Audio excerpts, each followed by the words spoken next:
At the special couples gathering, he took the stage with a smile that tried to appear informal but had the pretension of someone accustomed to dominating any space they step into. The room was packed, every table arranged with glasses glistening under the soft light, candles lit, and background music almost too rehearsed to be spontaneous. When he called my wife by name, I thought it was strange. When he said he wanted to give her a gift, my body froze. And when he kissed her on the mouth, in front of everyone, as if she were his, I understood that she had long since ceased to be mine. I didn't scream, I didn't cry, I didn't raise my voice. I simply raised my soul. I stood, wiped my hands on the white tablecloth, and announced, "We're getting a divorce." The sentence fell like muffled thunder on a cloudy day. Absolute silence. None of the couples dared laugh, comment, or joke. No one dared. And in that moment, with the bitter taste of betrayal cracking in the back of my throat, I felt peace. The peace of someone who had been dying for a long time and finally accepted that it was no longer a home, it was a ruin. She tried to speak, tried to follow me to the car, to beg in the rain that fell immediately afterward as if the universe wanted to wash away the stage of the shameful spectacle she had just staged. But it was too late. Long before the kiss, she was no longer with me. Long before that gesture, she had already crossed the line that cannot be undone. It was an impulse, she said. A mistake. But impulses don't arise in the moment. They come from afar, fueled by hidden desires, deleted messages, overextended schedules, and averted glances. And the mistake is a choice poorly disguised as weakness. The lover, the one who thought himself irresistible, was blunt. He wanted nothing more than that moment. Nothing more than the euphoria of showing off his conquest. To him, she was just another ego victory. And there, in a few seconds, she realized she had traded an entire love for an empty fantasy. I moved on. And not because I stopped loving. I moved on because I discovered that loving alone is going in circles. I found happiness where I least expected it, in the eyes of someone who looked at me as if they saw, not as if they measured. Someone who understood that respect isn't a mere kindness, it's the foundation of any lasting affection. When my ex-wife came to me again, weeks later, with red eyes and a wounded soul, I listened. Not because I wanted to get back together. But because forgiveness frees the one who gives it, not the one who asks for it. I reached out and said I understood. But rebuilding requires two, and I was no longer there. What happened between us became a book I'd already closed. The pages no longer hurt. But there was something curious. The more she tried to explain, the clearer the truth she refused to accept became. She didn't feel guilty for me, she felt guilty for herself, for having lost the place where she was loved without having to prove anything. Because in the end, that was it.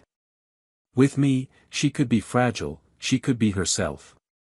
But she traded it for a place where there were only mirrors, and now she lived staring at herself alone. What no one knows is what happened next. When the pain stopped bleeding and turned into a scar, I smiled again. I went out again. I started listening to music I'd previously avoided because it reminded me of her. I discovered that changing course wasn't cowardice. It was courage. And on one of these new paths, I met someone who didn't want to win me over, she wanted to know me. She didn't need to shine brighter than the others. She shone for me. Calmly, truthfully. And it was then that I realized that love didn't end when I was betrayed. It just changed its address. My ex-wife, on the other hand, wasn't so lucky. She tried, more than once, to find what she lost in other faces. She kissed other lips, attended other events, tried to do with others what she once had with me. But she discovered, the hard way, that it's impossible to repeat a story without its essence.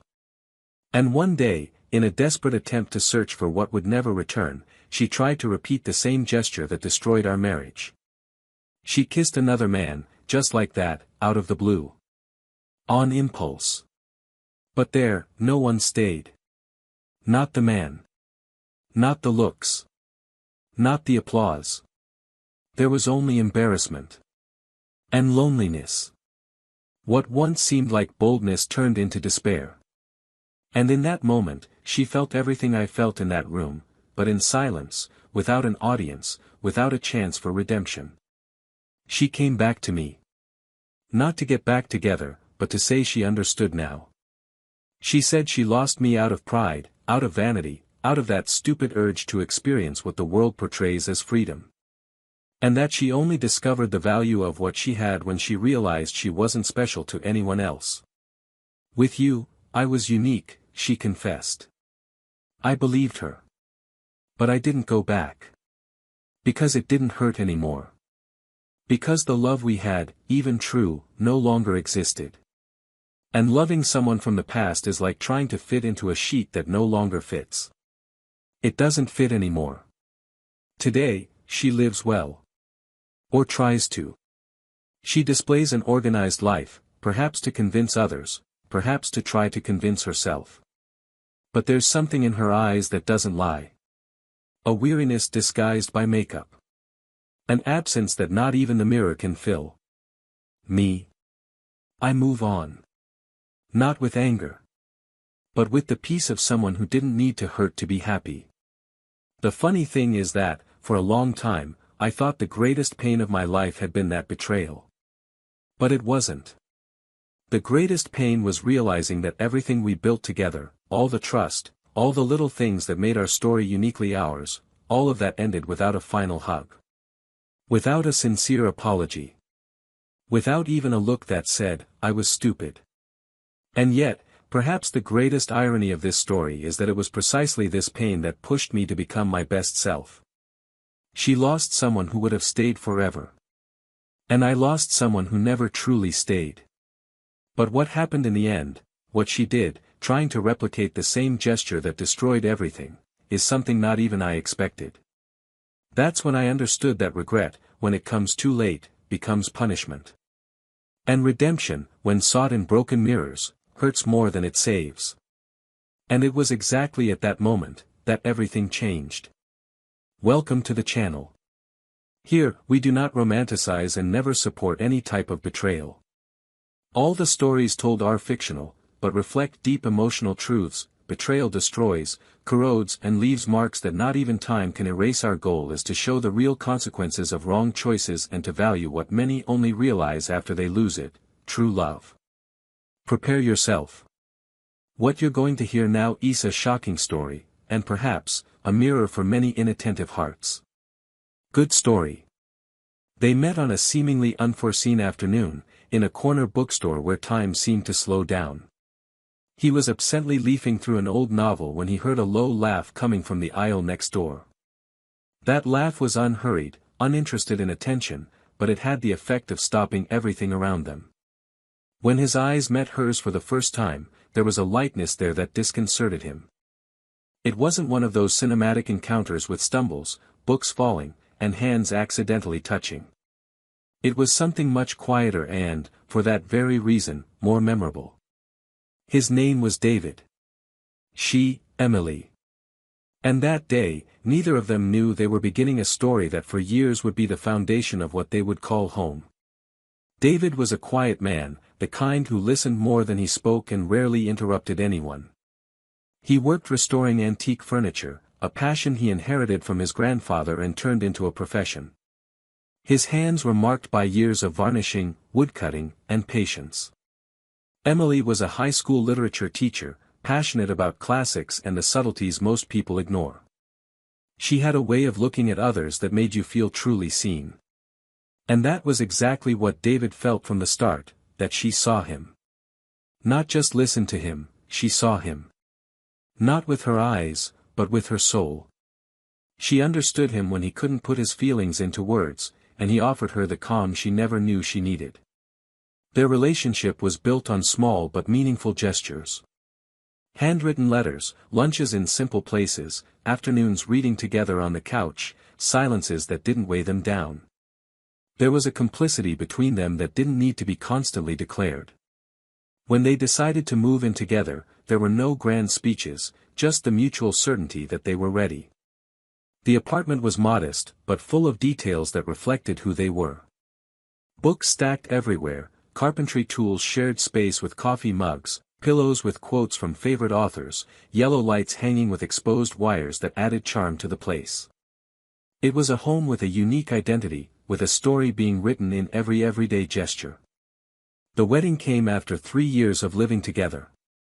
It was a simple ceremony in the garden of Emily's parents' house, surrounded by close friends and family. There was no ostentation, but there was truth in every glance exchanged, every laugh, every impromptu dance in the middle of the lawn. David seemed incredulous that she had chosen him. Emily smiled as if she knew exactly where she wanted to be. That night, as they lay side by side for the first time as husband and wife, they made no grand plans. They talked only about how they wanted to grow old together, to have lazy Sundays, to build a bigger library. Their happiness was quiet, almost discreet, but deeply rooted. In the early years of their marriage, everything seemed to flow naturally. Emily maintained her school routine, preparing lessons with dedication and passion, and was admired by students and colleagues alike. David continued restoring furniture, expanding his studio with care and love for his craft. Little by little, they began to build new dreams, a small house in a quieter city, unplanned road trips, adopting a dog they named Oliver. Life flowed like a calm river, with few rocks and plenty of clear water. And even when the difficult days came, because they did, as in any relationship, there was a deep respect between them. They argued sometimes, of course, but never disrespectfully. They always ended up talking late, lying on the couch, sometimes in silence, sometimes laughing at how stubborn they could be. David trusted Emily with the abandon of someone who held no reservations. He never felt the need to snoop on her phone, question her schedule, or her friends. She, in turn, felt safe with him, though she sometimes displayed silent restlessness, a kind of hunger for something she couldn't name. Sometimes she'd look out the window as if searching for something that wasn't there. David noticed, but didn't insist. He believed that everyone carries questions that need time to be answered. And he was patient. Very patient. Little by little, they began attending couples meetings hosted by a local social group. These events were designed to strengthen bonds, share experiences, and create support networks. David wasn't a fan of crowds or open exchanges about his private life, but he knew it was good for Emily, so he went. She, on the other hand, flourished in these settings. She enjoyed listening to stories, being moved by testimonies, connecting with other couples, feeling part of something bigger. At these meetings, they met other couples with different dynamics, different forms of love, different choices. And although David never felt completely comfortable, he made a point of accompanying Emily, sitting next to her with the same calm gaze as always. It was during these encounters that almost imperceptible changes began to emerge. Emily began dressing up more, with a vanity she hadn't seen so often before. Nothing exaggerated, just details David noticed, different perfumes, new lingerie, a sparkle in her eyes that seemed to want attention. He complimented her sincerely, finding it beautiful to see her rediscovering herself. Emily smiled and thanked him, but sometimes looked away as if hiding a secret she couldn't yet name. David didn't insist. He preferred to believe it was just a phase, a wave of self-discovery, a natural movement experienced by someone who's been in the same relationship for years and is seeking to reconnect with themselves. There were nights when Emily would take a while to come home. She'd blame meetings with colleagues, rehearsals for school performances, happy hours that stretched on. David trusted her. He'd make dinner, let the wine brew, take care of Oliver, read a little, wait. When she arrived, he'd smile, ask how her day was, if she was tired. Emily would respond in short sentences, sometimes enthusiastically, sometimes silently. And David, with his patience, which was also his weakness, accepted. He believed in time. He believed in her. At home, affectionate gestures began to dwindle. Kisses became quick greetings. Conversations became matter-of-fact. Touch became increasingly rare. But none of these absences seemed serious enough to generate suspicion. David attributed it to routine, to fatigue, to adult life crushing romance into small, daily installments. Emily, for her part, sank into silent reflection, as if fighting something she wasn't sure she wanted to overcome. On social media, the couple's memories were still there, past trips, smiling photos, loving captions. But no new images were posted. Emily was avoiding the camera. Davi didn't insist. He sensed a distance, but he clung to the idea that every relationship goes through phases. He remained present. He made breakfast, wrote notes, suggested outings. Emily would be grateful, but her eyes seemed elsewhere. As if she were in transit between two worlds, the one she lived and the one she desired. Her circle of friends also began to change. Emily approached new people in the couple's group, especially a more lively, freer, more spontaneous group. People who valued immediate pleasure, who talked about living in the present without so many constraints. David observed, but didn't judge. He sensed she needed a change of scenery, free laughter, and conversations that didn't always revolve around the same topics. He supported her, even when he felt she was slowly moving away from him to get closer to something he couldn't reach. It was at this point that the invisible balance began to crumble, subtly but steadily. Small changes in looks, gestures, and the time spent together. David began to wonder, silently, if he had done something wrong. If he had stopped being interesting, man enough, companionable. If his calm was actually indifference. If his love, which was serene, seemed too lukewarm for someone who might be looking for fires. But he said nothing. He continued to offer flowers on Fridays, prepare dinners on birthdays, write dedications in the books he read and wanted to share. He continued to believe. Meanwhile, Emily lost herself in thought. Sometimes, in the shower, she let the water run as if it could wash away her guilt, her doubt, her confused desire. She felt torn in two. One part loved the life she'd built with David, the history, the companionship, the security.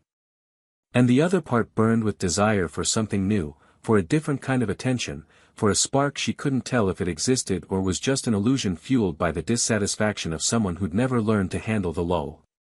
But he hadn't done anything yet. He was still there. He still slept in the same bed, still shared the same routine, still hugged his husband when he woke up. There was still time. There was still a chance to return, to reconnect. Or maybe not. And unbeknownst to David, the days were counting backwards. It was on a night when nothing seemed different that everything fell apart.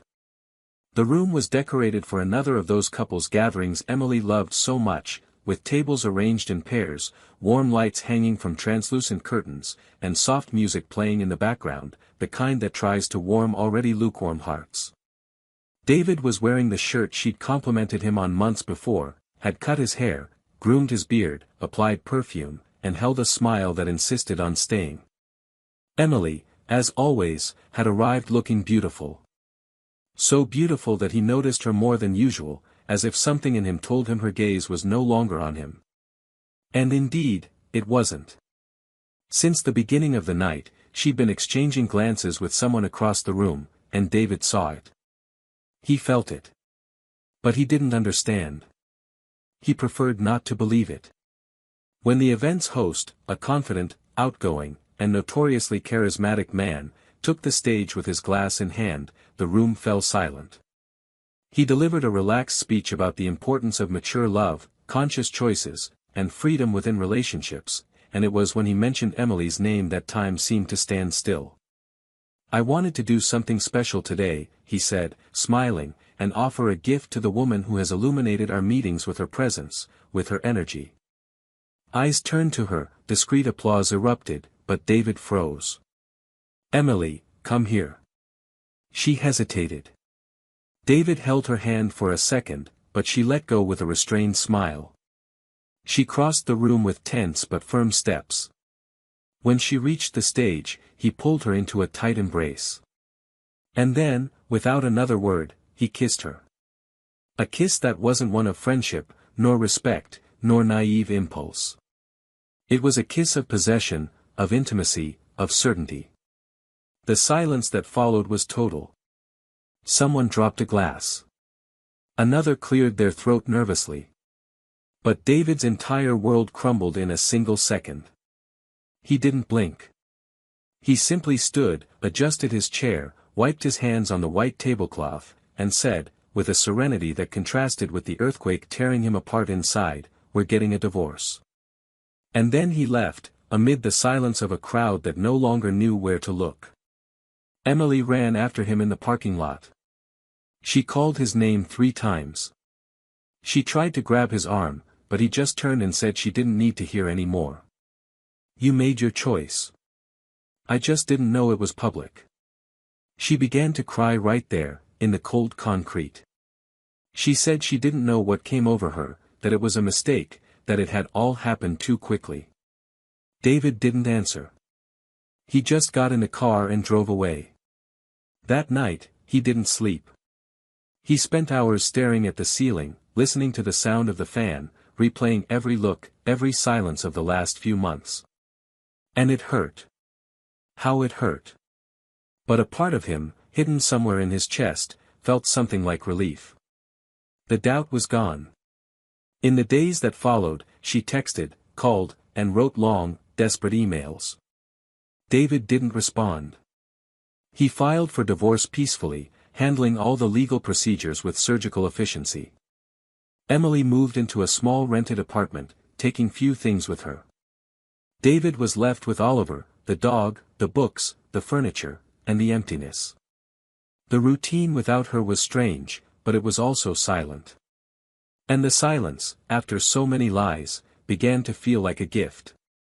She tried to stay with her lover, but he made it clear he didn't want commitment. "It was just a moment," he said. "Don't make a fuss where there isn't one." Emily cried. She begged. But she was ignored with the coldness of those who never committed to anything but themselves.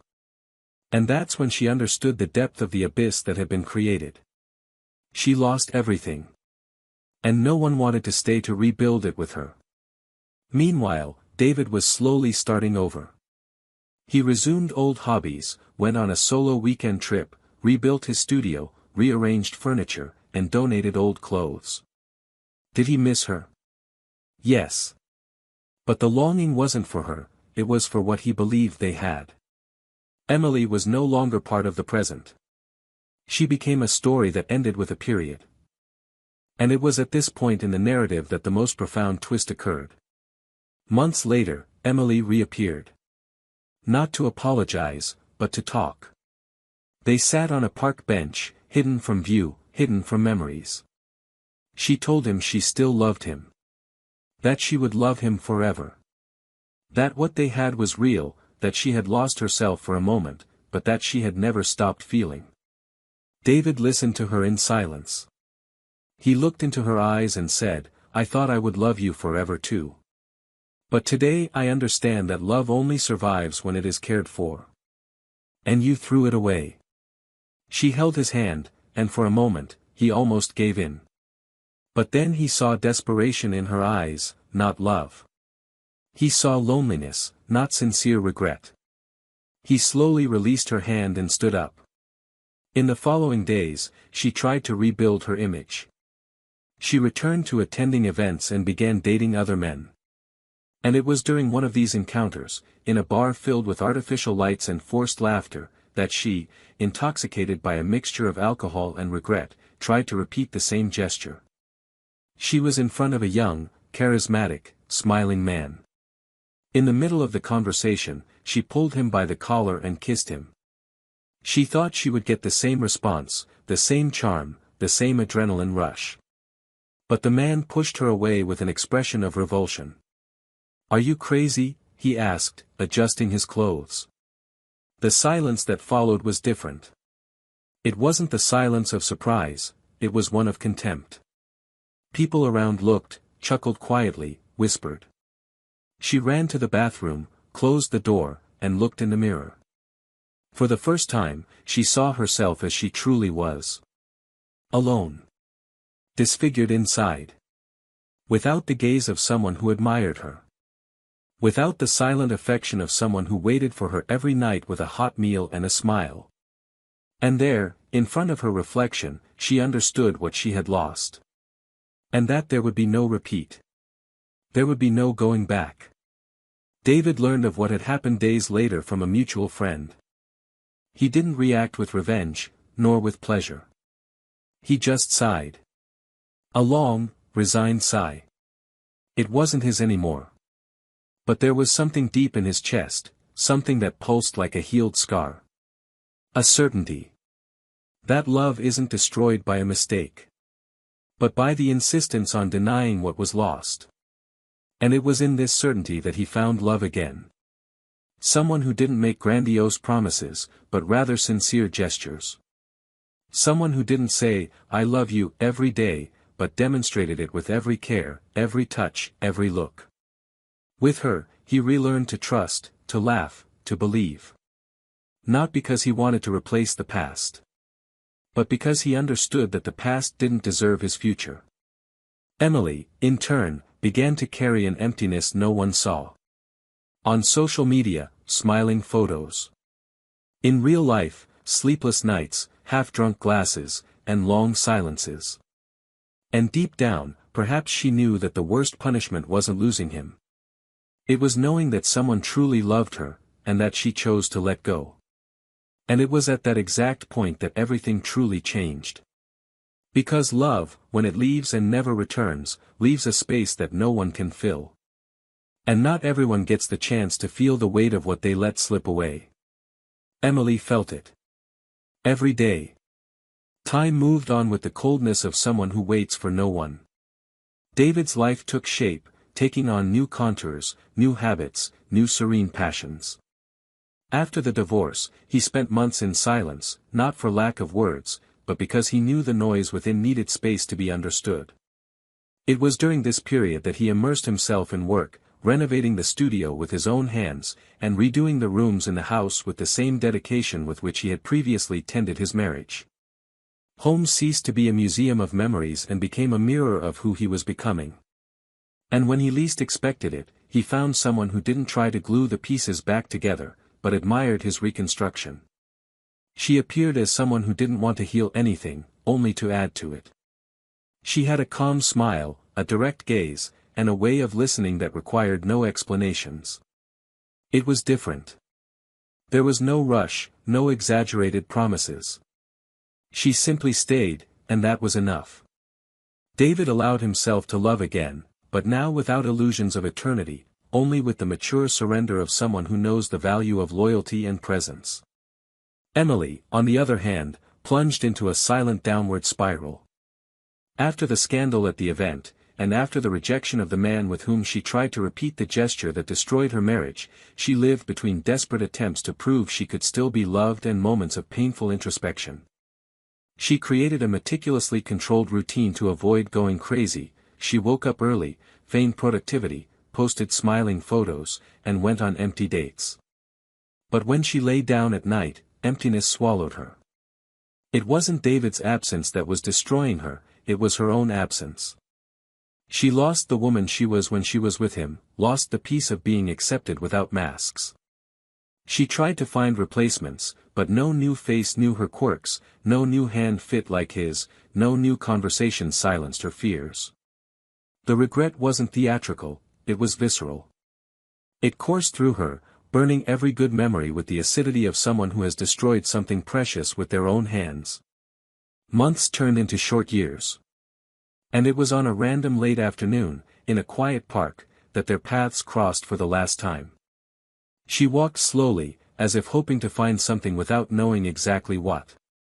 He was sitting on a bench, reading a book, with a serenity that unsettled her. When their eyes met, there was a silence that said it all. She approached, unsure of what to say. He smiled, respectfully, but without nostalgia. Emily asked if he was okay. David said yes. She commented that he seemed at peace. He simply nodded. And then, in a gesture that wasn't one of reconciliation, but of closure, she thanked him. For truly loving me, even when I didn't know what to do with it. David held that gaze for a moment, as if recognizing an echo from the past, and responded with the lightness of someone who had forgiven long before hearing the request, "I hope you find yourself, truly." She smiled, her eyes filling with tears, and walked away without looking back. They both knew there were no more bridges. Their reunion didn't rekindle anything. It didn't spark anger or hope. It was simply the dignified ending the story demanded. He returned to his book. She returned to silence. And in that moment, it became clear that they were both still alive, but on completely different paths. David remarried years later. The ceremony was small, intimate, with few people and a lot of meaning. There was no longer a need to show anything to anyone. There was only the desire to share a life with someone who understood the value of unspoken words. In the new home, there were hand-painted paintings, shared books, recipes tested together. And there was respect. Every day. Oliver, now older, was still the faithful companion, now torn between two calm hearts. Peace finally ceased to be a wish and became routine. Emily moved to another city. She began teaching at a different school, attempting to rebuild her story away from the eyes that still associated her with the scandal. She lives alone in a well-decorated apartment, with plants and modern paintings, but with no witnesses to her silences. Sometimes she dreams of the past, and wakes up trying to remember the smell of the coffee David made on Sunday mornings. Other times, she finds herself laughing alone at some inside joke she no longer has anyone to share. And when homesickness hits her, she writes letters she never sends. Letters to a man who no longer belongs to her. Time didn't erase what happened, but it transformed everything into memory. A memory she holds with pain, and he with learning. Both moved on, but only one of them found peace. And perhaps this is the true punishment of betrayal, not the loss of the other, but the loss of the best version of oneself, which only existed alongside the betrayed. If you've made it this far, please leave your thoughts on this story in the comments. Which part touched you most? Do you think David should have forgiven? Or that Emily deserved everything she went through? Your opinion matters, and we'd love to hear it. Don't forget to subscribe to the channel for more stories like this, which show the real side of human emotions, without fantasy or romanticization. And here's the thought: betrayal doesn't just destroy relationships, it destroys affection, admiration, friendship, and trust. It kills the foundation that sustains love. The person you love today may be the one you'll beg to return one day. But not all love survives disrespect. Sometimes the wound heals. But the person never comes back. This channel does not support, encourage, or justify any type of betrayal. Here, we value loyalty, truth, and love built on respect. Thanks for listening to the end. See you in the next story.